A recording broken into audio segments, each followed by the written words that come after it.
Hi everyone, welcome to episode 11 of our podcast. This is Old Head and Shoulders. And we're chuffed with the way things are going actually. Number 11. And this is number 11 and you've got a topic for us. You've had a message come flooding in.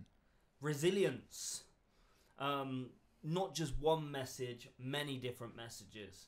And resilience is one thing I see lacking in a lot of the workshops I do.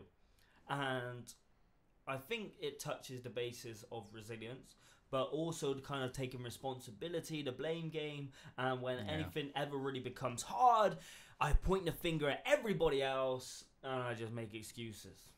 So I thought the topic would be resilience today. Sure.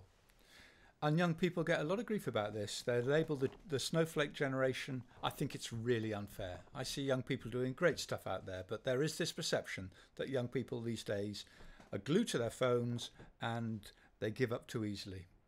Now, I think that's an unfair caricature, but if we can help anybody get more resilient in their lives, then that's worth doing. Okay, so why do you think people do label it the snowflake generation? Because I think it's a very different generation to we didn't have mobile phones. You didn't have mobile phones. You know, there's no point in talking about my generation. We're ancient, but your generation, just 10 years ago, didn't grow up with phones, with the internet, with all of that. Yeah, it was just coming in. Okay, and I think it's a very different world out there now, and I think people are taking less risks, perhaps. In going out there, doing different stuff. I don't know, maybe that's a caricature as well. So maybe this is about much more than phones. But say you've got a young person out there who is lacking confidence, lacking resilience, gives up a bit too easily. How are you going to help them? Where are you going to start, Cam? I would start by just not talking about the younger generation. I would also talk about some parents and how everybody is approaching their life. Because let's be honest, we can talk about how everybody's on their phones, but how many parents are on their phones now? Sure. How many parents go home and they're glued to their iPad? How many people do that? How many people get stuck in business what isn't even their business? But is this irrelevant? What's this got to do with resilience?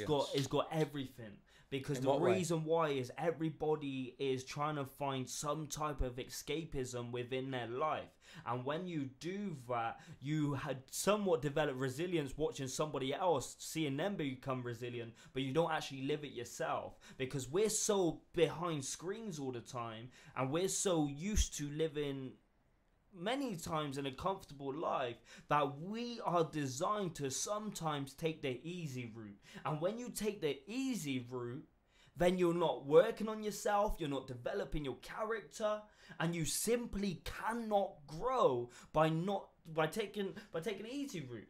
Sometimes in life you have to go through something bad. Sometimes in life, you have to go through something hard. You have to suffer sometimes. That is normal. You have to. I heard somebody talking the other day about a live time and dead time. And when you're on your phone, when you're on your iPad, that's essentially dead time. It's a passive thing that you're doing. What you need is to be having experiences. It's not stuff that is going to make us happier. It's experiences. It's doing stuff that is going to make us grow and develop. And we're not saying you can't go on your phone. We're not saying you can't do social media. Follow us if you don't already. We're not saying any of that stuff. But what we are saying, and what I'm definitely saying, is just not even the younger generation, just people in general. Everybody's just trying to take the easy route, and nobody's willing to do what's actually hard. But what we don't understand is those who are willing to do things what are hard, not necessarily mentally difficult sometimes, just some things what you need consistency. Something you just need to do on a consistent basis over and over again. creating those small wins, creating those small opportunities, and focusing on winning every single day, whether it's just 1% of progress every day, just doing that, and keep doing it. But there's something about language in this as well, how you use words. Make sure you're using words in a very sort of optimistic way and in a strong way. Surround yourself with positive people. There are two kinds of people out there. There are drains and radiators. You need to be wary about the people who suck the energy out of a room. Surround yourself with positive people with a can-do attitude. Absorb positive messages. All that stuff about, knock down 7 times, get up 8 times. That's where resilience comes from. Be careful about moaning. See if you can reframe things. Turn negative statements into positives. Yeah, are you moaning? Are you complaining or are you bragging? When people are like, oh, I'm so tired, I had a long day. Are you bragging or are you complaining? Yeah. What are you doing? But let's be honest, right? We'd be crazy to come and shout down the microphone and say this and say that to you. But at the same time, what's really stopping you? Let's talk a little bit about fear. Because whether we like to admit it or not, we all have something we might be a little bit scared of. And believe it or not, for me personally, speaking in front of a crowd was a huge fear for me. At this time, I had severe acne. I didn't like the way I sounded. I wasn't a confident person. But I had that goal and that dream, and because of that, I kept putting myself in those difficult situations. I still get nervous doing my talks now. It doesn't matter where I am, how much experience I've got, I still get nervous. So fear is going to be there. But the challenge is not to run away from the fear. The challenge is to approach it. Yeah. Think how fantastic you would feel if you approached a fear and you conquered that fear. And you need lots of experiences like that. You need to put yourself out there, take a few risks. You might fall a few times, pick yourself up. Just think, and then it's like having money in the bank. You need experiences in the bank. You need times when you went out there and you did something that tested you. Because every time you're tested, you'll grow, you'll develop. They talk about grit, don't they? Greatness requires internal toughness, all of that. Build up, put experiences in the bank that you can draw on. Yeah, I'm challenged, but I've faced challenges in the past. I got over those. I'll get over this as well. I think resilience slowly grows and develops. It's like that David Goggins. Yes. What he says if you just go and lift up loads of weight and you haven't lifted up weights for a long time, your hands are going to be really soft. So what happens? You callous your mind. You callous your hands, right? You get calluses on your hand. But he said that also works for the mind. You need a calloused mind. When you put yourself through a lot of challenging experiences, you're callousing your mind. You're putting yourself in a position where you're becoming tougher, really. You're strengthening your will, everything around that. Mental toughness, I don't know if that's the correct word for it, but you're developing it and you are growing as a person. And he talks about callousing the minds because he went through 3 hell weeks in 1 year, essentially. In 1 whole year. And he said by the 3rd one, even though he had so many different injuries, he said he knew what was coming. His mind was calloused. There was no way he was going to be. There's no way he was going to break, and he fought through it. Sure, but there'll be people out there who haven't got much resilience. So where do you start? Maybe it's because you just got to overcome this fear of failure and start again. Reframe it. Failure is not something to be frightened of. No. We learn through our failures. I'm thinking of Michael Jordan who practiced and practiced and practiced, and every time he missed, he felt not a problem, not a worry. I will, fail forwards. Learn from every failure that you encounter. Just keep bouncing back again. Stickability, bounce back ability, all those qualities. Don't be worried about failing. Be worried about giving up and not even trying. That's the real failure, is not to try. So failure, embrace it. I can think of loads of ways in which I failed along the way, but you learn, you grow as a result. So get over that fear of failure, take some risks. I don't know if it's still done now or whether you would have changed that approach, but you said Michael Jordan, right? I remember being sat in detention in school, and as we were sat there was all motivational quotes on the board which were flicking at the time. He remembers them. It was worth it, everybody. We put them up there. That was one of my first ever motivational quotes. It was something like, some people want it to happen, some people wish it would happen, others make it happen. And I actually remember being sat there looking at it and go, wow, that's actually unreal, because it's true. Because sometimes you got, how many people do you grow up with who are phenomenal athletes, but they never apply themselves, so they never get anywhere? Sure. But a person you never expected to were consistent and they get somewhere. Talent is vastly overrated. Yeah, does that make sense? Yeah, so, and it's just really like does. Some people make it happen. And back to Michael Jordan, I just said that quote then, but one thing he did, what made him so great, was he just didn't overthink it. He never overthink the process. And that's what his coach talked about. He never overthought anything. So when he was stepping up for the free throw line, he wasn't thinking about the whole world on his shoulders. He just go there, normal day, boom, boom. Every single time. He never overthought the process. But many of us, we do that. And it comes back down to failure, like you said. But what the wrong mentality is, if I don't try, I cannot fail. But the problem is, that's failing within itself. You've just reminded me of something. I got two sons. One of them's a professional athlete, and he faced his biggest event this summer, and it was scary. It was seriously scary. And I said to him, "This is not a time to overthink. This is a time to overcome." Oh. And he looked at me and he said, "You are sad, Dad." But you're sad? And yeah, it sounds a bit lame, but we tend to overthink stuff. And he went out there, he went for it, he nailed it, he blitzed it. So overthinking can be a real handicap sometimes. So what about if we're just talking about kind of from starting from scratch, right? But what happens if you're involved in something? You do a lot of ultra marathons. What happens if you're 36 miles in and your legs are hurting? You're feeling tired, but you got another 20, 30 miles left. How do you then develop that resilience? Because you got that resilience to start, maybe even start a business. But now you're hitting some challenges. Dan, now what you've just reminded me about is the monkey brain.